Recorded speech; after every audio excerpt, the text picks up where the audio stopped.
Programme میں آپ کو خوش آمدید کہتے ہیں. میں اسد اللہ خان ہوں. امریکہ ایران کو مسلسل دھمکیاں دے رہا ہے. ایران میں ہونے والے جو مظاہرے ہیں اس کو بنیاد بنا کر مظاہرین کی حوصلہ افزائی بھی کر رہا ہے. انہیں کہہ رہا ہے کہ ڈٹے رہو, مدد پہنچنے والی ہے. Keep protesting, help is on its way. یہ ڈونلڈ ٹرمپ نے جو ہے وہ ٹویٹ بھی کی. اب سوال یہ پیدا ہو رہا ہے اس سارے صورتحال میں, ایک تو دنیا اس کو بڑی تشویش کی نظر سے دیکھ رہی ہے کیونکہ پوری دنیا کو اس نے انوالو کر لیا ہے. یہ جو آرڈر کر رہا ہے امریکہ یا ڈونلڈ ٹرمپ, وہ صرف ایران کے لیے نہیں ہے, وہ باقی دنیا کے لیے بھی ہے. مثلا کہا گیا ہے کہ ایران کے ساتھ تجارت نہ کی جائے. اگر تجارت کریں گے تو امریکہ کے ساتھ پھر تجارت پر 25% ٹیرف عائد ہو جائے گا.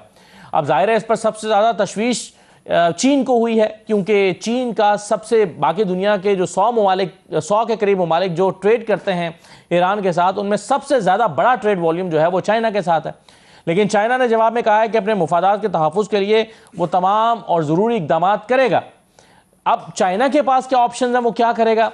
اور امریکہ جو مسلسل مظاہرین کو اکسا رہا ہے وہ امریکہ کیا واقعی بوٹس آن گراؤنڈ والی سچویشن میں جا سکتا ہے؟ ایران میں یہ صورتحال اتنی کشیدہ کیوں ہوئی ہے؟ اس کے اثرات کیا مرتب ہوں گے؟ اس کا نتیجہ کیا نکلے گا؟ پاکستان پر اس کے اثرات کیا آئیں گے؟ اور صرف یہی نہیں ہے بلکہ ڈنمارک کے ساتھ بھی ایک ساتھ جنگ چھیڑ دی ہے امریکہ نے. گرین لینڈ مانگ رہا ہے. وہ کہہ رہا ہے کہ یہ گرین لینڈ جو ہے وہ ہمیں دے دی جائے, ہمارے مفادات کے لیے ضروری ہے. بھائی کیوں دے دی جائے؟ 300 سال سے گرین لینڈ کو ڈنمارک گورن کر رہا ہے. پہلی جب دور حکومت میں ٹرمپ آئے تھے اپنے پہلے ٹینیور میں, تو انہوں نے کہا تھا کہ وہ گرین لینڈ کو خریدنے پر غور کر رہے ہیں, اور اب انہوں نے سیدھا مانگ لیا کہ یہ گرین لینڈ ہمیں دے دی جائے, ہمارے اسٹریٹجک انٹرسٹ میں ہے یہ. مگر کیوں دے گا جو ڈنمارک ہے وہ گرین لینڈ کو؟ اور اگر وہاں سے بھی انکار ہوتا ہے اور ظاہر ہے ایران سے بھی انکار ہے, تو کیا ایران اور ڈنمارک کے ساتھ امریکہ وہ کر سکتا ہے جو کارروائی اس نے کچھ دن پہلے ایک اور ملک کے ساتھ کی ہے؟ اب اور اس کے ساتھ ساتھ ایک سوال یہ بھی امپورٹنٹ ہے کہ ایران کا رد عمل کتنا سٹرونگ ہو سکتا ہے, کیا یہ ایک جنگ چھڑ سکتی ہے؟ ان تمام پہلوؤں پر آج ہم گفتگو کریں گے. میرے ساتھ پروفیسر عدیل ملک صاحب موجود ہیں, آپ مڈل ایسٹ ایکسپرٹ ہیں. بہت شکریہ پروفیسر صاحب, خوش آمدید. جنرل زاہد محمود صاحب ہمارے ساتھ موجود ہیں, سینئر تجزیہ کار ہیں. جنرل صاحب بہت شکریہ. اور اسد حسن ہمیں جوائن کر رہے ہیں, سینئر صحافی ہیں واشنگٹن سے, ہمارے ساتھ موجود ہوں گے. تمام مہمانوں کو خوش آمدید. سب سے پہلے تو یہ سمجھ لیتے ہیں آغاز کرتے ہوئے کہ ایران میں یہ چل کیا رہا ہے, یہ مظاہرے اتنے پرتشدد مظاہروں میں تبدیل کیسے ہو گئے؟ یہ جو موومنٹ ہے اس میں کتنی جان ہے؟ کیا ایران کی حکومت اس کو ہینڈل کر سکتی ہے یا معاملات اس کے کنٹرول سے باہر ہو گئے ہیں؟ یہی سوال میں پروفیسر عدیل صاحب کے سامنے سب سے پہلے رکھتا ہوں. جی پروفیسر صاحب کیا کہیں گے؟ دیکھیں, ایران میں جو اس وقت ہو رہا ہے اس کو سمجھنے کے لیے ضروری ہے جو یونائٹڈ اسٹیٹس کی جو سینکشنز ہیں, جو بہت ساری عرصے سے ایران پہ خاص طرح کی سینکشنز لگی ہوئی ہیں, وہ اب زیادہ اس کو سکویز کیا ہے پچھلے سالوں میں, اور اس کے نتیجے میں جو کرنسی کا ڈکلائن ہوا ہے, بڑی میسیو کرنسی فال ہوئی ہے, اس سے لوگوں کے لیے معاشی بہت زیادہ مسائل ہوئے ہیں. اور ظاہر ہے کہ جب سینکشنز بڑھتی ہیں تو جو اسٹیٹ کا, ریاست کا وہ جو سیکیورٹی سیکٹر ہے کہ جو ان سینکشنز کو بسٹ کرتا ہے, جو ان کو اوور کم کرنے کی کوشش کرتا ہے, وہ پھر اس میں انفارمل اکانومی ہوتی ہے, اس میں کرپشن بھی ہوتی ہے. تو جب لوگوں کے سامنے وہ کرپشن کی کہانیاں آتی ہیں تو وہ انہیں ہوتا ہے کہ ایک طرف ہم سکویز ہو رہے ہیں اور ساتھ اسٹیٹ جو ہے اس کا بھی رسپانس ڈفرینٹ ہے. لیکن بنیادی طور پہ بہت سارے لوگ جو اس وقت آنسو بہا رہے ہیں کہ ایران میں بہت سارے پروٹیسٹرز کو مار دیا, اور یہ وہ ابھی ہمیں ڈیٹیلز آئیں گی. ظاحر ہے ایسی کوئی بھی چیز ہو آپ اس کی حمایت نہیں کر سکتے, لیکن جو بات نہیں کی جا رہی وہ یہ کہ پچھلے ایک ڈیکیڈ سے اور خاص طور پر پچھلے 3-4 سالوں میں جو ایران کے اوپر سینکشنز ہیں وہ کلیکٹیو پنشمنٹ ہے, یعنی عوام کا اجتماعی استحصال ہے جس کے نتیجے میں لوگ باہر آئے ہیں. اب اس میں جو امپورٹنٹ بات ہے وہ یہ ہے کہ ایران کے 2 پلرز ہیں وہاں کی سوشل سٹیبلٹی کے. ایک وہ جو لوور مڈل کلاسز ہیں, جو عام غریب لوگ ہیں, جو انقلاب ایران کے ساتھ شامل تھے, ان کی بیسک کنسٹیچوئنسی ہے. ان سینکشنز نے ان کو سکویز کر دیا. دوسرا بڑا جو ایلیمنٹ ہے وہ بازار کا سیگمنٹ ہے, وہ ہے جو مرچنٹس ہیں.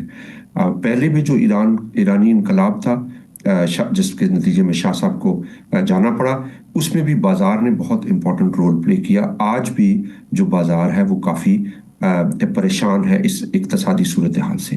لیکن جو چیز ہم بھول جاتے ہیں وہ یہ ہے کہ ایرانی اپنی ساورنٹی کو، خود مختاری کو بہت قریب سے دیکھتے ہیں، اور جتنا زیادہ مغرب اشتعال دلا رہا ہے پروٹیسٹرز کو، اتنا زیادہ ان کے حق میں جانے کے بجائے وہ بات بری جا رہی ہے. کیونکہ جو عام پروٹیسٹر ہے وہ تبدیلی ضرور چاہتا ہے، لیکن وہ یہ نہیں چاہتا کہ اس کے نتیجے میں ایک فورن انٹرونشن ہو اور پھر سیریا، لیبیا، سوڈان کی طرح جی ایران ہو جائے. تو یہ ایک سچویشن ہے جس میں جو رجیم ہے اس کے لیے اکنامک بفر کم ہو رہا ہے، اور ان سینکشنز کا مقصد بھی یہ ہے کہ ان کو اس حد تک لے جائیں. پروفیسر صاحب، ہم نے یہ پہلے بھی دیکھا جب ابھی کانفلکٹ ہوا تھا امریکہ اور ایران کے درمیان، اور جو جوہری تنصیبات ہیں اس پر اٹیک کیا تھا امریکہ نے، تو ہم نے دیکھا تھا کہ آپسی اختلافات بھلا کر جو ایرانی تھے وہ سارے امریکہ کے خلاف باہر نکل آئے، اور انہوں نے امریکہ کے خلاف مظاہرے بھی کیے اور اپنی حمیت اور غیرت کے لیے جلوس بھی نکالے. تو آپ کو کیا لگتا ہے کہ امریکہ نے جیسا کہ کہا کہ ہماری مدد راستے میں ہے، ڈٹے رہو، تو کیا مظاہرین، ایرانی مظاہرین امریکہ سے کوئی مدد لینا چاہیں گے؟ میرا نہیں خیال. یہ آپ نے درست فرمایا کہ اگر جب بھی کوئی ایکسٹرنل ایگریسر آتا ہے تو جو لوگ ہیں وہ بنیادی طور پہ سہم کے بیٹھ جاتے ہیں کہ کہیں ہماری وجہ سے مسئلے نہ جنریٹ ہوں. لیکن ساتھ ساتھ آپ کو یہ بھی رکھنا چاہیے کہ جہاں پہ لوکل گریونسز اور پروٹیسٹ چل رہے ہوں، وہاں بہت ساری باہر کی طاقتیں آ کے آس پاس سے مسئلہ کرنے کی کوشش کرتی ہیں. اور ایران کے بارڈرز بھی پورس ہیں، پاکستان کے ساتھ بھی بارڈر ہے، دوسرے افغانستان کے ساتھ بارڈر ہے، اور بھی اس طرح کی ان کی جو بارڈرز ہیں اس سے انفلٹریشن ہو سکتی ہے. عراق کے ساتھ سے ہو سکتی ہے جہاں کردستان کے لوگ آ رہے ہیں. تو انہیں پھر ایک نگاہ رکھنی پڑتی ہے کہ کیا باہر کے لوگ تو اشتعال نہیں دلا رہے، جو لوگوں کی جینوئن گریونسز ہیں ان کا غلط استعمال ہو. اور پھر جو پچھلے 3-4 دنوں میں ہم نے امیجز دیکھے کہ ایران کا جو معاشرہ وہ تقسیم ہے، وہاں پہ جو ایرانی حکومت ہے اور جو نظام چلانے والے لوگ ہیں ان کی بھی بہت بڑا حمایت یافتہ طبقہ موجود ہے جو سڑکوں پہ نکل رہا ہے، پروٹیسٹ کر رہا ہے. اب ظاہر ہے وہ اس کی کوریج انٹرنیشنل پریس میں قدرے کم ہے، لیکن سوشل میڈیا میں وہ بھی ہمارے سامنے آ رہی ہے. صحیح، بالکل صحیح ہے. جنرل صاحب، آپ کے خیال میں کیا امریکہ جو دھمکیاں دے رہا ہے اور کہہ رہا ہے کہ جی مدد راستے میں ہے، اور پھر اور بھی طریقوں سے وہ گورنمنٹ کو دھمکا رہا ہے، آپ کے خیال میں وہ بوٹس آن گراؤنڈ والی سچویشن میں جا سکتا ہے؟